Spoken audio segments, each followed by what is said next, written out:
দুর্যোগে অসহায় মানুষের পাশে দাঁড়ানো সবার মানবিক ও নৈতিক দায়িত্ব বলে মন্তব্য করেছেন জামাতে ইসলামের আমির ডাক্তার শফিকুর রহমান।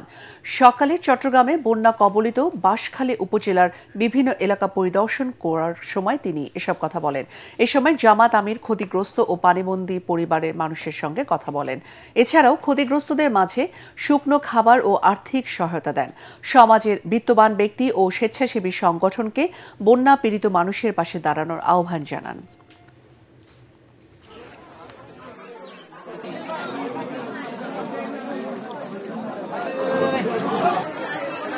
আমাদের দেশ এই ধরনের বন্যা খরা দুর্যোগের কবলে প্রায়ই পড়ে।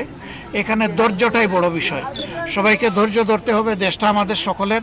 সরকার চাইলেও রাতারাতি সবকিছু সব দুঃখ দূর করতে পারবে না, কিন্তু সরকারের দায়িত্ব আছে। সরকার দায়িত্ব অস্বীকার করতে পারে না। এই জন্য সরকারের সর্বোচ্চ অগ্রাধিকার দিয়ে এখন যাতে বন্যা কবলিত এলাকা, বিশেষ করে 4টা বিভাগ, চট্টগ্রাম, তারপরে সিলেট, ময়মনসিংহ এবং রংপুর, এই 4টা বিভাগ বেশি ক্ষতিগ্রস্ত।